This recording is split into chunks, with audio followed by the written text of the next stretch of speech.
Hi, my name's Debbie Forster. I'm the CEO of the Tech Talent Chapter, and I am delighted to have you join us for our Inclusion in Tech Festival. This is our working lunch, so make sure you have your sandwiches at hand. I'm going to drink my lunch.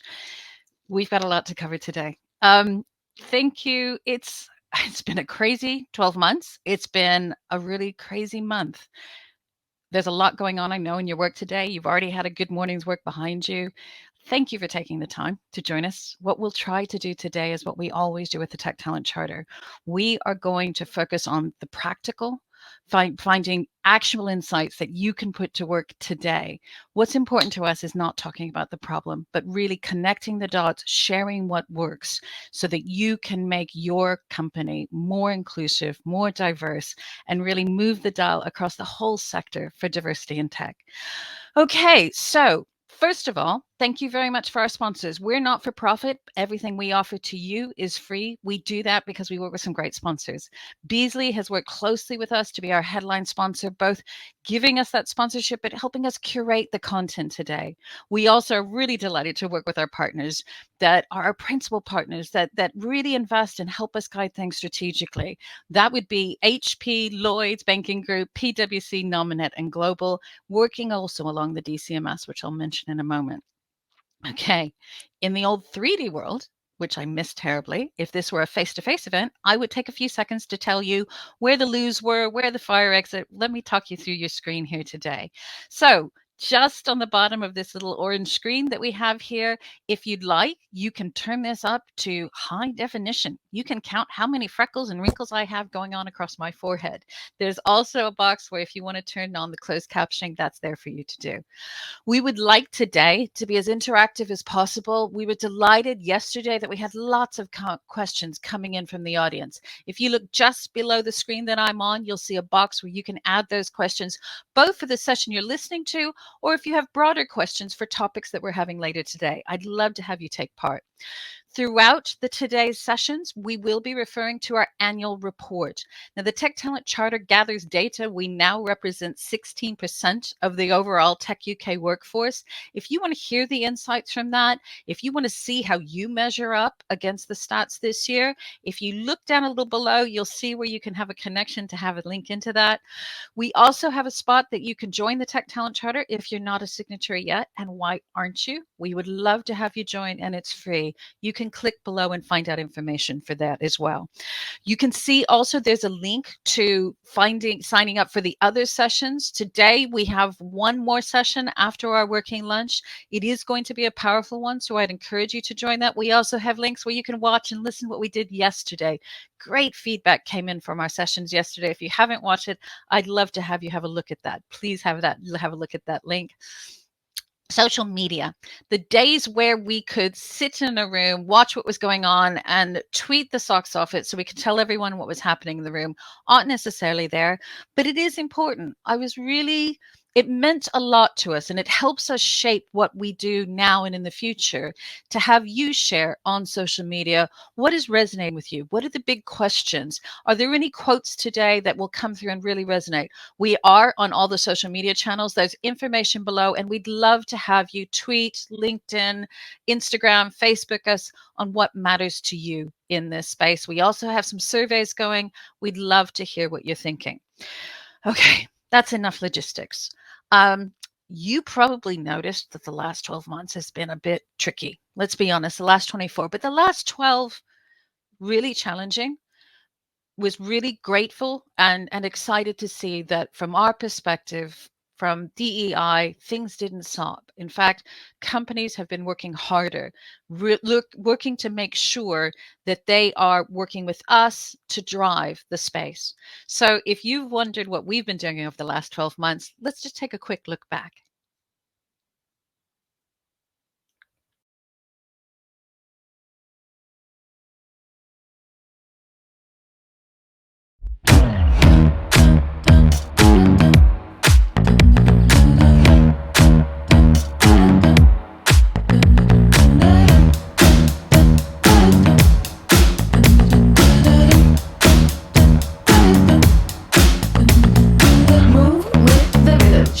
Stop when the clock hits 13. You've been working, but you're flirting with the weekend. You can freak out. 1 in a million. You're a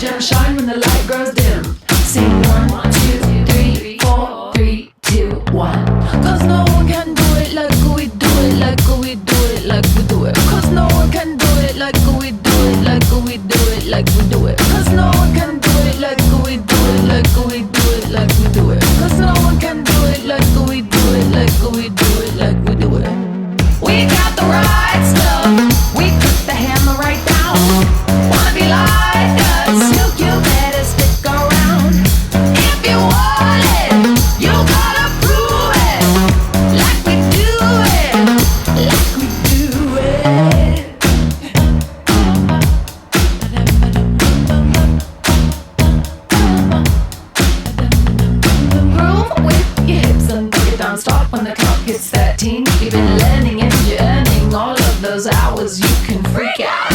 1 in a million. Gonna shine bright and you never go dim.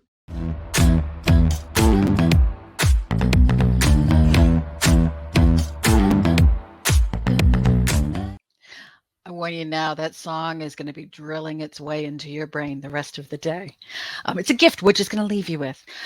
So thinking back, from the earliest days in 2017, when we started the Tech Talent Charter, we were really grateful to come to the attention of government. And we are an employer-led organization, but we are an organization that has worked in a space supported by government, in particular the DCMS. So I'm really pleased that we were able to get a pre-recorded message from the Secretary of State for Digital, the Right Honourable Nadine Dorries. Let's hear from her.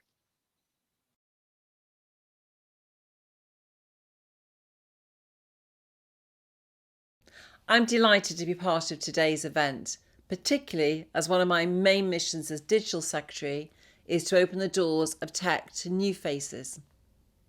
The Tech Talent Charter is an important part of that work, and their Diversity in Tech report gives us a real insight into what's happening in tech companies up and down the country.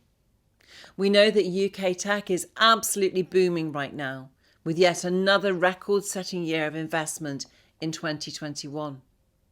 But I want to make sure that everyone benefits from tech success, that the industry's record-breaking growth is evenly spread across the entire UK, and that people can get involved no matter who they are or where they came from. This year's report has shown yet again that we need the right data to drive change. Collecting information on the tech workforce gives us the knowledge to know where and how we need to act. And by being a member of the Tech Talent Charter, organisations are a vital part of that process. The joint effort of signatories effectively means that we are now statistically reporting on about 16% of the UK tech workforce. But the report also makes clear that one of the biggest challenges facing UK tech right now is the digital skills gap. We've got the jobs, and now we need to give people the right skills to fill them, while increasing diversity as we do so. The government is doing lots of things right now to build the workforce of the future. We've announced university conversion courses in data science and AI. And we've launched local digital skills partnerships in 8 regions across England to help increase digital skills capabilities across the country and build thriving regional tech hubs across the UK. This is one of our central priorities in the coming months and years. But we also need to keep collecting the right data so that we can keep an eye on what's actually happening on the ground. And so I was very interested to see that only 14% of organisations involved in this year's report provided information about their employees' socio-economic background. As I said, my main mission is to open up UK tech to new faces, particularly those from underprivileged backgrounds. As someone who grew up on a council estate in Liverpool, this is an issue very close to my heart. And so I want to take this opportunity to make my own call for action and to ask every single organisation to step up their efforts in this space, whether it's collecting data or considering how they can improve accessibility to people from lower socio-economic backgrounds. The Tech Talent Charter is doing great work, and I'm looking forward to seeing what can be achieved this year. Thank you.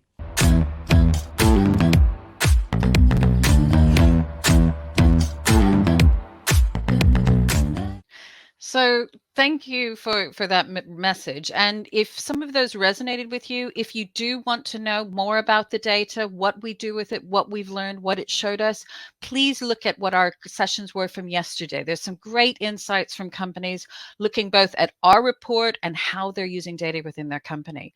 If you are interested in thinking about things like social mobility, I'd encourage you to sign up for the evening cuppa session, where we'll be looking at a range of underrepresented groups that we've not really dug into before in our session called Invisible Lenses. And the skills crisis is a real one, but there are companies making a difference. So if that is a topic that's interesting to you, please sign up for this evening session. Right. if I think back in 2017 at our first event, we talked even then about the importance of flexible working as a way of making our workplace more inclusive, to removing barriers for a whole range of people to come in. And back then, that was pretty radical. The companies who were doing it were making real inroads. But if we look at it in terms of, there was a whole lot of people saying there is no way my tech team can work remotely. There was no way that I could possibly have a part-time person or someone starting late. Then COVID came, broke everything, and we had to learn how to do it. So 2 years later, what have we learned? What are the opportunities? What are the risks we need to be aware of as we try to build this new normal? Let's hear from Rebecca Donnelly, who is one of our TTC directors and working with our great partners at Taito, and a panel of employers who've really been working and thinking and doing some great things in this space. Over to you, Rebecca. Thank you very much, Debbie, and thank you to everybody who is joining us this afternoon. So as Debbie said, my name is Rebecca Donnelly. I'm a director at the Tech Talent Charter and a senior partner at Taito PR, which I mentioned because we are a fully location agnostic employer and have been since long before the pandemic, when we were founded in 2016. So I'm doubly invested in the topic for this next session. As Debbie mentioned, the last 2 years have seen a major revolution in the workplace when it comes to remote work. Very few companies have not had to adopt it in some form, or at least look at the impact it has on their employees. But as we wave goodbye to the last of the COVID restrictions, at least in the UK, the future of remote work, but flexible work more broadly, is still a big question for many organisations. We're seeing multiple headlines on the numbers of people quitting or changing jobs in a trend known as the Great Resignation. And a recent study from the ONS said that 85% of those currently remote working want to continue working remotely in the future. However, in our Tech Talent Charter report this year, only 10% of our signatories told us that they've switched to a fully remote model long term. Of course, one of the key benefits, as Debbie mentioned, of remote and flexible working is in attracting more diverse talent. So whether that's those with caring responsibilities, who are still more likely to be women, for people with certain disabilities for whom a daily commute may be more of a challenge, but also for those who may not be able to afford to live in or near big centres of employment. So remote work allows for a greater choice for a much greater pool of talent. So in this session, we're going to hear from some organisations who've embraced and implemented some quite varied remote and flexible working policies. We're going to explore what they've learned from those initiatives and, of course, the impact they've had on driving inclusion and diversity. We do want to find some time for questions at the end of the session. So if you do have any for any of our panel at any point, please pop them into the Q&A box that you should see if you scroll down beneath the conference screen. But first things first, I'd like to ask our panel to briefly introduce themselves, and then we can jump straight into the conversation. So Victoria, can I start with you, please? Yeah, so good afternoon, everybody. I'm Victoria Sherrington. I'm the Digital Capability and People Lead at Homes England.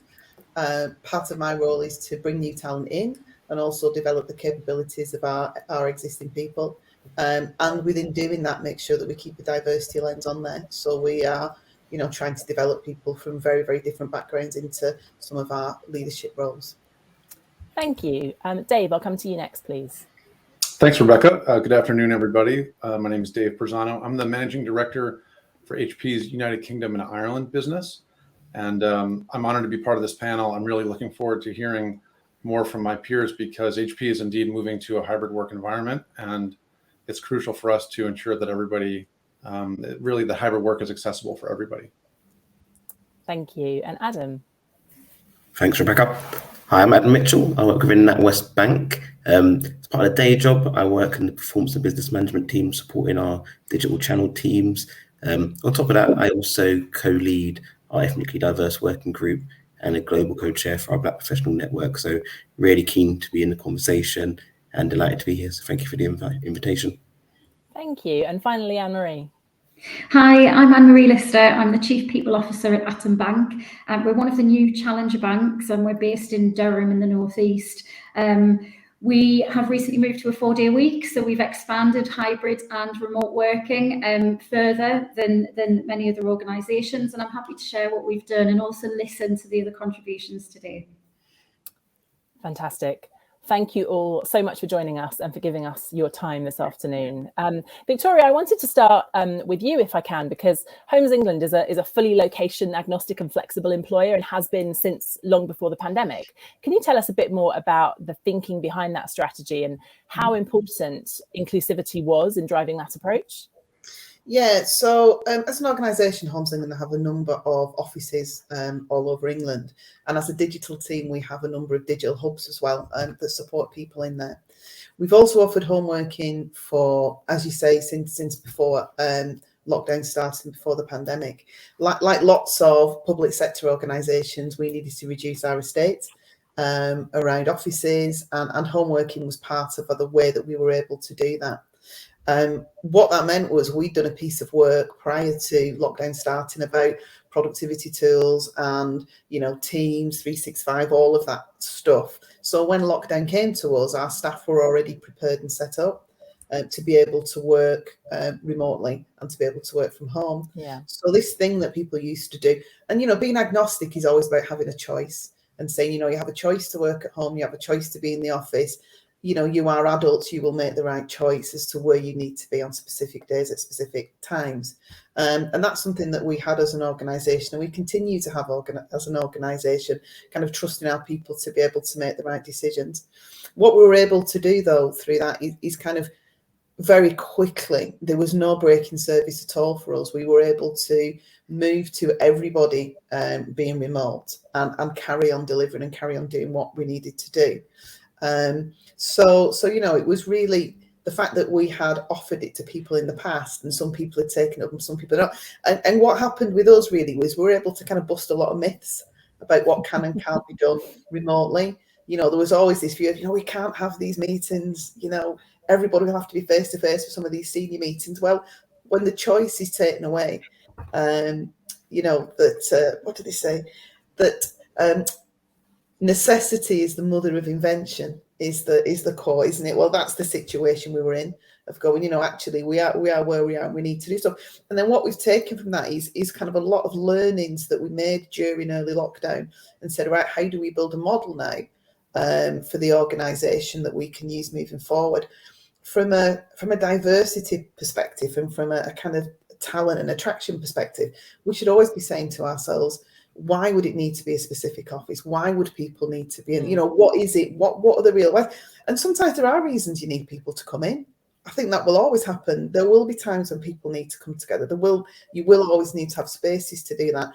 But for us, when somebody comes to me and wants to bring a new person in, they might try and specify an office. That's the first question they're going to get. Why? Why does that need to be like that? Why are we asking that question? Because we can offer more, and the market is very difficult in digital, and we know the market is very difficult to bring people in. You don't want to put up a boundary, an unnecessary boundary that stops people from applying or stops people from coming into your organisation. So it's helped us to do that, and kind of helped us to reach other groups, to be able to go out and go, actually, we can work slightly differently from a location perspective, and we can work slightly differently from kind of hours and how people need to come in. I think that's really interesting what you say about the need to sort of challenge the way you've always done things, and always question why are we doing it this way? Is this going to put up any barriers towards attracting great talent? And also the point you made about trust and building a trusted culture, which I'd like to park and come back to a little bit later, because it's hugely important. Dave, I'd be interested to hear from your learnings at HP, because I believe you had some flexible working before, but had to make a huge fast shift under lockdown. What did you learn from that, and what have you decided to take forward into the future? Yeah, it's a great question, Rebecca. And again, it's great to be here and part of this panel. I think kind of like Homes England, as Victoria was explaining, HP similar. We were an advocate for the last 80 years on flexible working and part-time working, really all the way back into the late 1930s when HP was founded. But as you say, we did, of course, like everybody else, have to do this almost immediate shift to home back in March of 2020. And I would say, in terms of the learnings, I would say that we learned there's benefits to hybrid working. I think there's pain points as well, which I can talk through. I think unquestionably work styles have changed permanently, and hybrid work is certainly here to stay. I think that's also a finding. Lots of external survey data out there about that. And both employees and employers alike. In fact, you talked about some of this, Rebecca, at the beginning in your opening remarks. They see the benefits of hybrid work environment. But what we see really is, I think, in particular, heads down working from home is really fine. If you're working on something independently, if you're just powering through your email, it's probably better to work from home, frankly, because you don't have the distractions, you don't have your commute. I think what we saw, and what I see from other companies, is that people really missed that collaboration. And I mean, like whiteboarding, brainstorming, bouncing ideas off of each other. And if you just ask yourself, have you ever had a really brilliant idea while sitting at your desk? And I can tell you that I have not. It's just, our brains don't even really work that way. It's really when we're standing up, we're at a whiteboard, we're on a walk with a colleague or something along those lines. That's when that innovation happens and that collaboration. And so it's one of those pain points you asked about, is just, we've missed some of the innovation that comes from face-to-face collaboration. So I think lots of companies, including HP, you asked about what we're doing. We're creating more collaboration spaces in our offices. So less sort of cubes for people to work and more places for people to work together. I think the other thing that we're seeing is just sending people home is not really a strategy, because we see this, what we call the hybrid gap. And that is that some people are thriving in hybrid and some people are actually barely hanging on in hybrid. Yeah. And interestingly, this is actually, I would say, more a generational divide between, say, more senior people and Gen Z. I think the audience could probably tell which category I fall into. I'm definitely not a Gen Z. But I mean, if you take myself as an example, my kids are out of the house. I've got a dedicated workspace. I'm working from home today, so you can see this. I have a door, so I have privacy. As the MD for HP, I've got access to cutting edge technology. So for me, home working is really not a big challenge. But I shouldn't assume that that's true for everybody, because imagine someone who's just entering the workforce, who's got roommates or a really small apartment with no dedicated place to work, or young children around. It's not so easy for them. So I think, and we know actually that it's not just difficult to get your job done. It's actually creating a mental health challenge for young people. And we're definitely hearing this. So I think it's a new kind of challenge for employers and managers. And this is actually affecting, I would suggest, since it's affecting more young people, it's also affecting our most diverse employees, because as the TTC data shows, we're getting better at improving the diversity of our organizations by hiring diverse employees. And those are mostly young employees. So these are the voices that we need to hear from the most, and they're the ones that are having the hardest time. Yeah. So it's a risk, I would say. So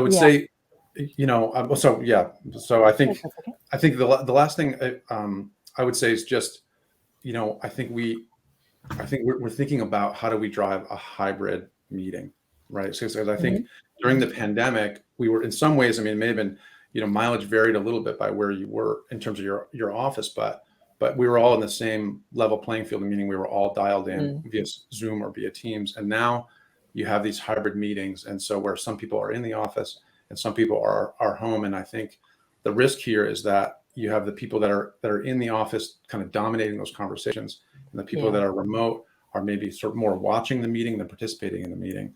And so I think for employees, and then we can talk about this throughout the session, but for employers, they need to think about how they drive accessibility and inclusivity in how they run their meetings. Yeah, I think that's a really interesting point, and we're already seeing some audience questions coming in, asking around how you measure productivity, how you kind of build inclusion. I think one thing that we've sort of always felt as a remote from the start company is that there's a big difference between what happened during the pandemic when everyone was forced to work from home and a true innovative approach to agnostic and flexible working, because those two are very different things. So I think what you're saying is the need to take a really innovative approach to how you manage hybrid working, and not just assume that it's going to be the same as in the office, but just with some people working from home. Exactly. And Anne-Marie, Atom took a really innovative approach and switched to a 4-day week recently, which you hear lots of people kind of talking about, but only a very few companies have been brave enough to make that leap.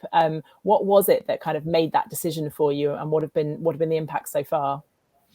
Well, like everyone else on this call, and I'm sure many people in the audience, we knew that hybrid working was here to stay in some respects, and the benefits that we'd gleaned from it as an organisation, notwithstanding some of the challenges actually that have just been talked about, which I absolutely agree with. Part of, I guess, the ethos at Atom is to challenge and to change things for the better. We do that with banking, and by the very nature of the organisation we are, and actually took that really to kind of challenge working practice and workplaces in general. So what could we learn from hybrid working? What were our people telling us in terms of how they were feeling?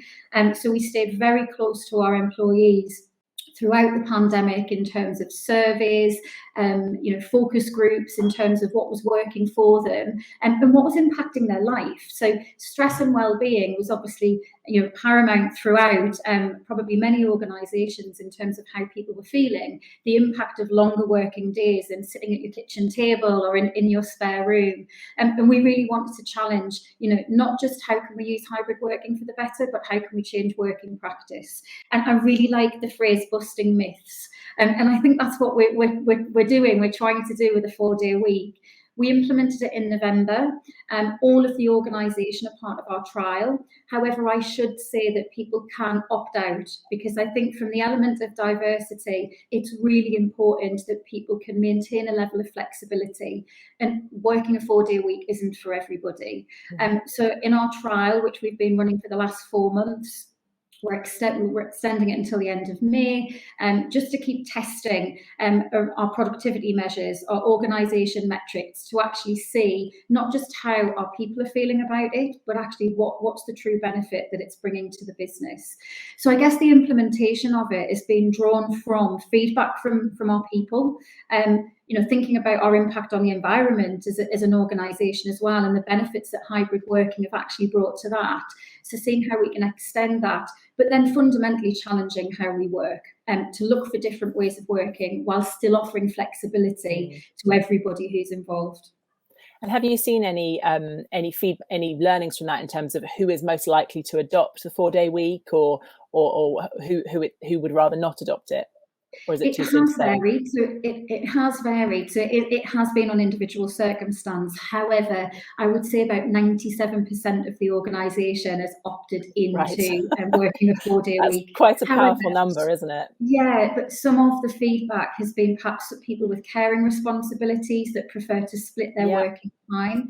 And I should say, I guess within the 4-day week, we were working a 37.5-hour week over 5 days, and we've dropped that to 34. So whether you participate in the trial or not over 5 days, you still receive a drop in working hours. But childcare and lots of different kind of scenarios have given in terms of why people prefer to opt out, but the vast majority have opted in. That's really, really interesting. I think I wanted to look at the reason I was asking about who is most likely to adopt it is because there are some preconceptions. We're talking about myth busting. There's some preconceptions about the kind of person who wants to work remotely or who wants to work a 4-day week. And we see lots of articles telling us all to get back into the office, which I always take with a big pinch of salt as a fully remote company.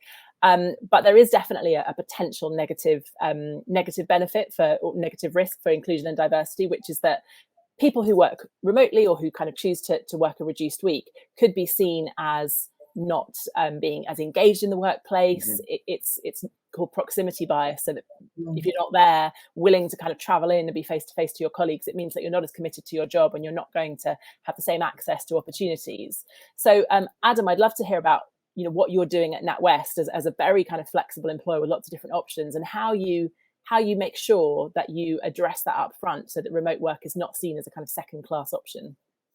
Yeah, no, I think it's a really good point, actually. And we've been quite purposeful of doing some stuff in this space. But probably the first part I'd start with is certainly the last couple of years has certainly brought to my attention the need to really embrace the complete person. I think we was always really good at understanding our teams and our people and understanding their career, their aspiration, their goals, things that are going well, things that they need support with. But as we've moved to more of a kind of firstly a home working and now going into more of a hybrid scenario, it's really given us the opportunity to get to know the complete person. And by that, I mean, I've got a 6-year-old child, and if this call was at 3:45, she'd be running through the door. And as she runs through the door, what you wouldn't see is a look of anxiety and trepidation on my face. I'd probably welcome her to say hello. I'd appreciate her curiosity. Where we go back 2 or 3 years ago, those things were unheard of. So now I do feel we've made that step, and a really good step into really understanding people in their fullest.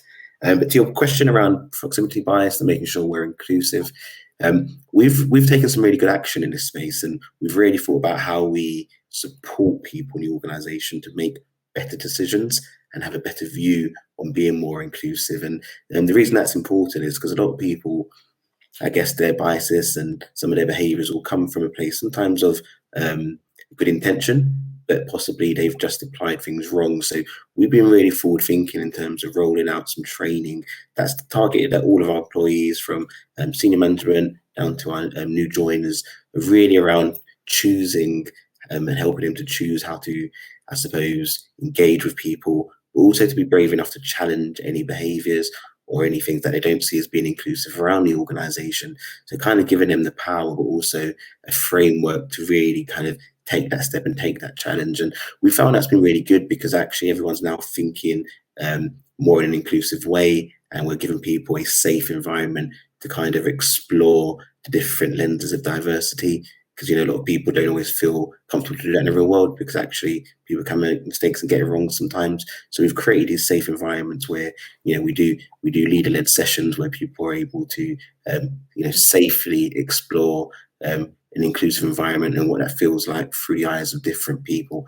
And that's been really well received. And that's something we've really kind of, from an inclusion perspective, aim to push out, certainly the back end of last year, and as a key learning for all of our people at the beginning of this year as well. On top of that, we've provided further, I suppose, coaching, training and frameworks to some of those people involved in recruitment and hiring, so to make sure they're making more informed and inclusive decisions, so they don't see people's differences as anything other than an opportunity to really diversify the way we kind of make decisions and, you know, how we support our customers. We've also got a framework where we've, again, really gone out to people and, you know, people that are keen to be involved, because it's not for everyone, but giving them the opportunity to really upskill themselves and be part of senior interview panels. So to make sure they're able to provide an alternative lens to that of the original hiring manager. Oh, sorry. Go for it, go. I was just going to ask, have you found that generally, because, you know, there's two ways of looking at this, aren't there? We all think of, you know, remote and hybrid working as being, you know, having great opportunities for the individual employee. But of course, there's a big question around kind of culture and how you change an organization's culture to support people who are working remotely to think about how they do things. Have you come up against any barriers with that at NatWest, in terms of people going, well, I don't want this person to work remotely. I want them in the office with me. And how have you tackled that? Yeah, and I think it's a fair question. So I think firstly, it's really about understanding what the job is and understanding the needs of the jobs and how we can best meet the needs of the individual, but also our customers as well. So, you know, for some roles, they'll absolutely need them to come into the office maybe more often than some others. And for some roles, certainly it's not needed as much. So for us, we've been quite open in our assessments of each role and trying to think around how we can make it open to as many people as possible. Because I think gone are the days where you need to be in any office 5 days a week to be deemed to be able to do your role properly. But there will be some opportunities actually where people can go into the office, where it's things like, you know, to shadow somebody, to, you know, to sit around a table and to listen, to embrace, to absorb some of that knowledge. So there are moments where actually there's a great benefit for it. But actually, I wouldn't see those as barriers for other people not to be able to kind of go into those roles. But I think your point's really valid. I think we certainly have come up with some, but I think it's being open-minded and seeing how we can best navigate to make sure the best person does get those roles. Absolutely. Dave, has this been a challenge at HP in terms of not necessarily, you know, taking a hybrid approach, but in persuading team leaders, middle management, function heads to support remote employees as much as they do as those who are in the office? Yeah, I think especially originally, as we started to open things up and people would come back, I think some managers just assumed that everyone wanted to come back as much as maybe they did. Yeah, so there was, I think, some assumptions, that some myth busting, as we said earlier, that had to get done. And I think a lot of what Adam said resonates with me. I think the company put out a little bit of a framework for managers to help them determine what sort of work style would be appropriate for certain jobs, because we have certain jobs. If you're working on machinery in an R&D lab, that's tough to do from home.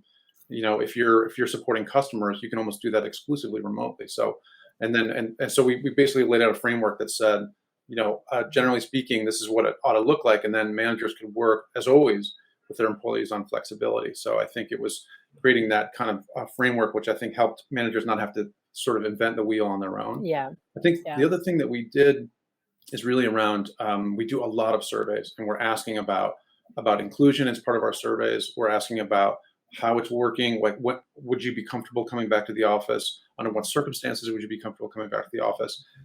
We just did one a week or two ago. So I think, and they come back anonymous, but they come back for managers to see what their team is thinking, actually. So again, in an anonymous kind of way. So again, they get a sense for what people would prefer.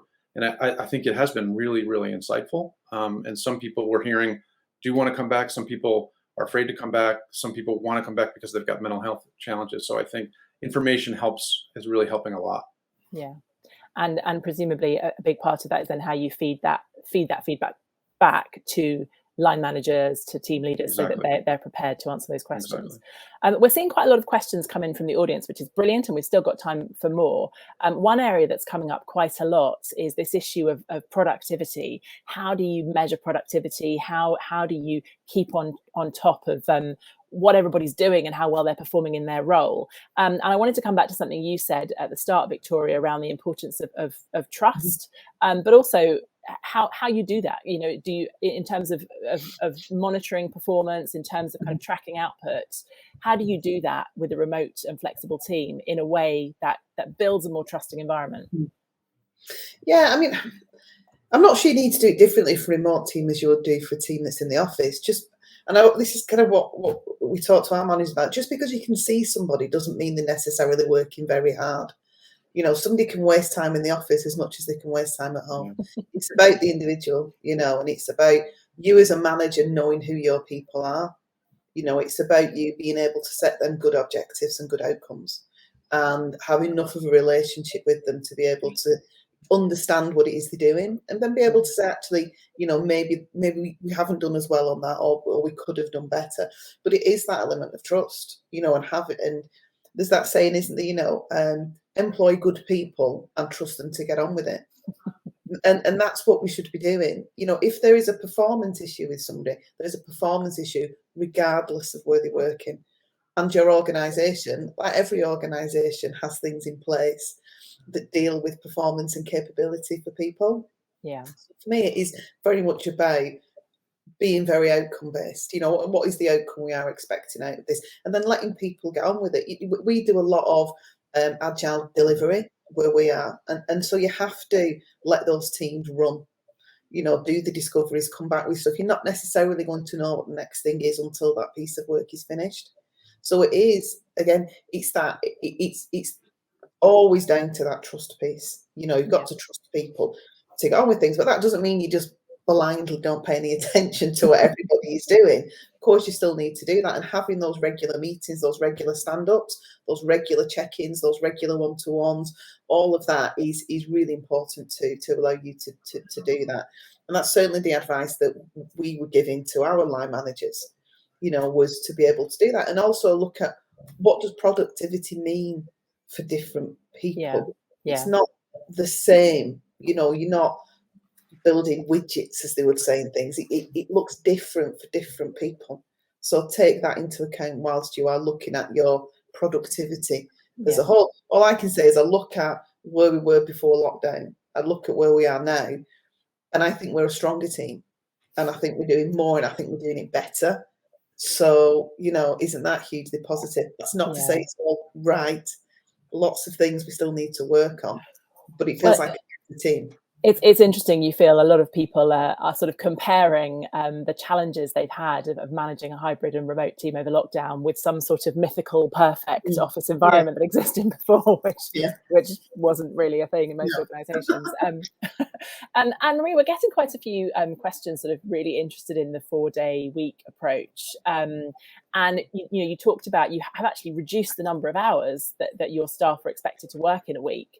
I'd love to hear your point of view on the productivity question and kind of how you manage that, how you've sort of changed expectations of people, or are you literally just expecting people to get more done or to get the same amount done in less time? We actually expect them to get more done in less time, strangely. And that's not through working people harder, it's through being more efficient. So we're absolutely tracking metrics, both across the organisation throughout the trial. So we're looking at things like attrition, sickness, overtime.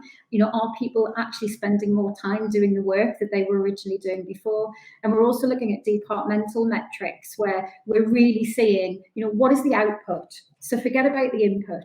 What is the output and what would we expect to see? What are the true measures of the organisation? And throughout the trial, we've realised, many efficiencies in terms of how we work. So our meeting culture has fundamentally changed. And it's really interesting once you look through a focused lens to see, what efficiencies can you derive from very normal working practice. People are now really assessing the value of their own time and the meetings that they're going to. They're self-selecting in and out in terms of how much they think they can input or what is the output going to be. We've aligned our meetings to certain days in the week, so we know that most people will be around to attend, ensuring that we can still get things done. And I think the time outside of the meetings and the reduction in meetings is actually allowing people to get more done. So the feedback, the vast majority of the feedback in the early days and continuing is that people now have more time by which to do the jobs that they really want and need to do and actually create the output that they weren't able to before. So I think it's about efficiencies, looking for efficiencies that can then drive productivity as well. I think that's really interesting because a lot of what you're saying to me just sounds like taking a good management approach, proactively looking at how do you measure productivity, how do you manage people's time, how do you give people the right support, which are things that any business should be doing. Dave, how have you managed that in HP? And we're actually getting some questions in around whether these organisations give guidance to the employees about which days they need to be in the office or what meetings they need to attend. Is that something that you proactively manage at HP? We do, yeah. I think we, like Adam said, and I think I touched on as well. We do at a high level kind of sketch out certain roles, which again, if you're an R&D engineer, more than likely you need to be in the office if you're working on equipment. And so that's one where, generally speaking, you would be in the office. I think lots of roles are hybrid. And in fact, many roles, literally people didn't come into the office for 2 years. So we know that maybe we didn't believe so before, but we know now that they can be done remotely. So I think there is a high level framework, and then literally it's just team by team, manager by manager, and individual by individual to say, what works for some people. Some people want to come in every single day. Some people never want to come in. So I think it's up to the manager and the individual. And I think there's been some discussion about how do you measure productivity. I would say to the degree that you can, you would want to measure outcomes and less on sort of tracking behavior, because at the end of the day, everyone's unique and individual. So some people are really efficient and can drive amazing outcomes in 6 hours a day, and some people are going to take 8 or 10 hours to do that same amount of work. So I think I'd focus more on the outcomes and less on the behaviors. I think that's incredibly good advice. I wanted to slightly switch track a little bit because we're talking a lot about kind of the practicalities of how you sort of set up a hybrid and remote culture. But obviously, the aim of this event, this festival, is to talk about how we drive inclusion and diversity in the tech sector. So I'd love to hear some insights on that. How have some of these approaches that you've taken as organisations supported this? Have you seen evidence that different people are applying, or that you're retaining staff who may have otherwise struggled to stay in role? Adam, have you got any insights about your experiences in NatWest on this point? Yeah, I think it's a really good point. And I think at the start point, given now we're not so location specific, more people feel they can apply. So we never really said you couldn't, but I think people typically could have saw a role advertised possibly in, say, Edinburgh, for instance, and think, actually, I'm London-based, doesn't feel quite right for me. Now we've, been able to remove some of those barriers. We find people applying from, all different walks of life, which is great, because what that's meant is all of a sudden we're injecting those teams with new thought processes, new people's experiences, everyone's a customer at heart as well. So, people's views from customers as well, which has always been really good. So if anything, what we've seen is better, I suppose, outcomes, better delivery for our customers, a more diverse leadership team. So we're now starting to see, we use our leadership team as an example, and we're starting to see more diversity sitting in that as well, which again creates more different thoughts. Probably one of the bits that I think we have to be clear on whilst we're going through a lot of this kind of readjusting how we're working and the productivity point's a really good one. I think I've challenged my team, and I find myself telling them more often than not to log off, not to kind of be working into the evening, and not to resist that urge to log on the weekend. So we've certainly not seen a productivity issue of anything. I think people are working even harder because, they're at home, they've got that flexibility. So it's really, important that we kind of keep an eye on those sorts of bits. But certainly from a diversity perspective, I think it's been great to see now that we're having a good mixture of people applying for roles. And we're seeing more, more people from a diverse perspective go into more of our senior management positions, which is great because, like I said, that can only take the organisation in more of a diverse journey.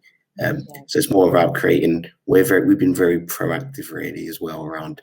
We've got a lot of employee-led networks, so making sure when we have key roles coming up that we really reach out to those groups and make sure the roles are advertised in those in their various communication channels, so people are seeing that actually we really want you to apply. We'd love for you to apply. We welcome your applications, and we're willing to help support you and understand what it looks like and feels like to be in those roles, and any support you need as part of the application process. So we're trying to be proactive. We definitely want to encourage more diversity across all of our business. And from my view, the fact that people now aren't bound so much by locations, we've actually been able to mix up the way people have been working in their current teams and their current silos. So we're seeing lots of positivity coming out the back of it, and I think our outcomes and a lot of our results speak true to that as well. That's brilliant to hear. And I think something that I'd add from my experience working for a location agnostic employer is you can just hire the best person. It doesn't matter where they're based, right? And that's been a huge advantage for us in being able to bring on board some fantastic talent who otherwise may not have had the same opportunities. Victoria, do you have a perspective to add here from your experiences at Homes England? Yeah, probably not dissimilar to what we've just heard there. I mean, we have a Women in Digital network now, and one of the things that they're tasked with is providing this kind of real positive image of women in this view and this visibility, and making sure that is both internal to the organisation, external as well. So when we're looking at bringing people in, when you advertise a role, the first thing most people will do will look up your organisation on Mr. Google or on social media, and you need to have those images there for people to be able to see, to be able to watch. That is an organisation that I can work for. There are people like me there, so coming out with those stories. We have our shadow leadership team as well, and we're just developing a shadow board now at Homes England. And part of what that group will do again is to put the message out there that we do have diversity in our workplace, but we want to increase that. I want to make that better.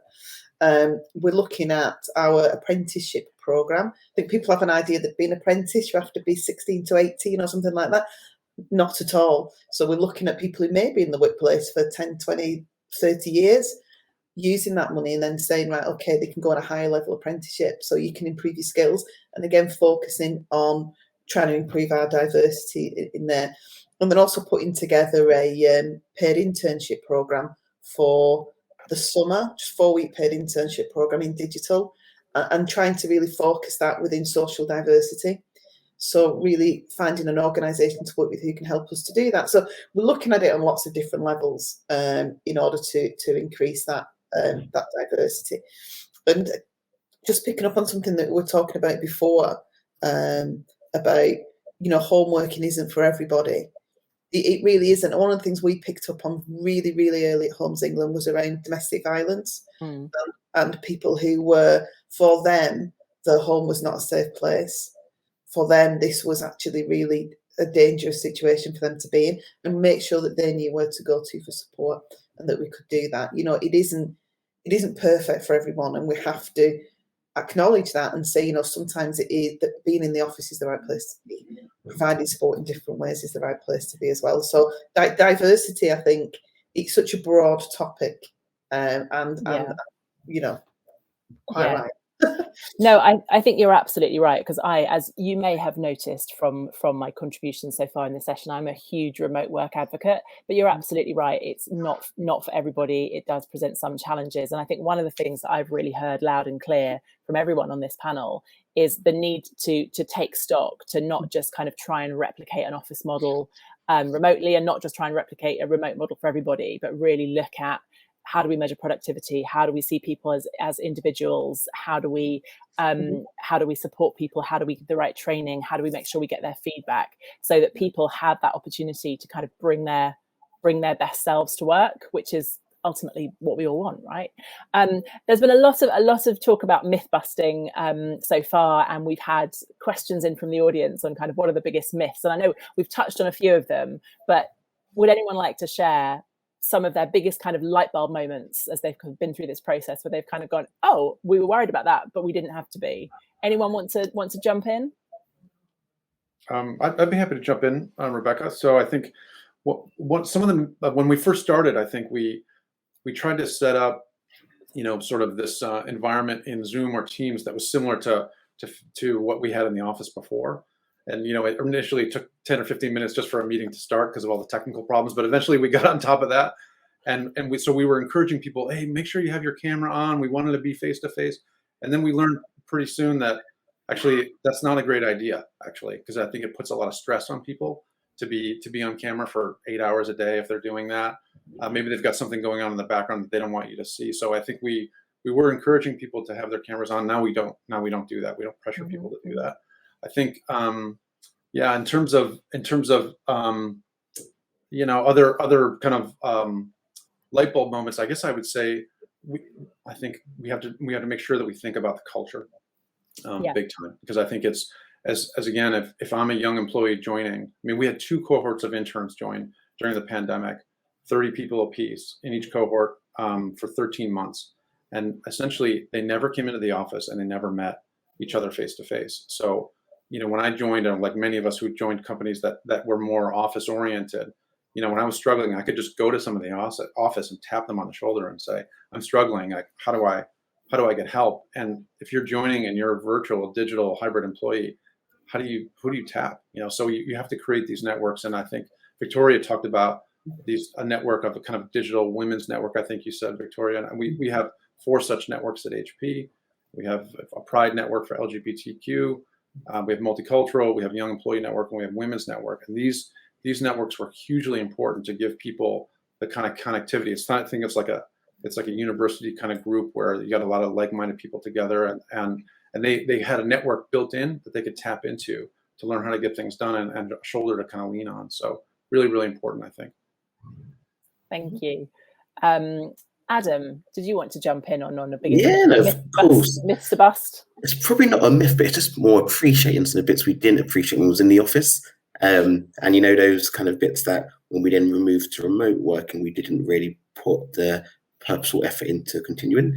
And those are some of the bits. So I think Dave touches on it. We kind of go from 8-hour days, kind of from meeting to meeting to meeting to meeting. And some of the bits that we forgot about when we was in the office was those 2-minute moments when you may have gone to the coffee machine or to the water cooler or been on your way to the bathroom, and just that smile at someone, that connectivity, just to make sure their day's going okay, to kind of read their body language and, to see if they need any support, to see how they're feeling, if they're feeling comfortable, etc. And I guess when we first went to remote working, we did exactly the same thing.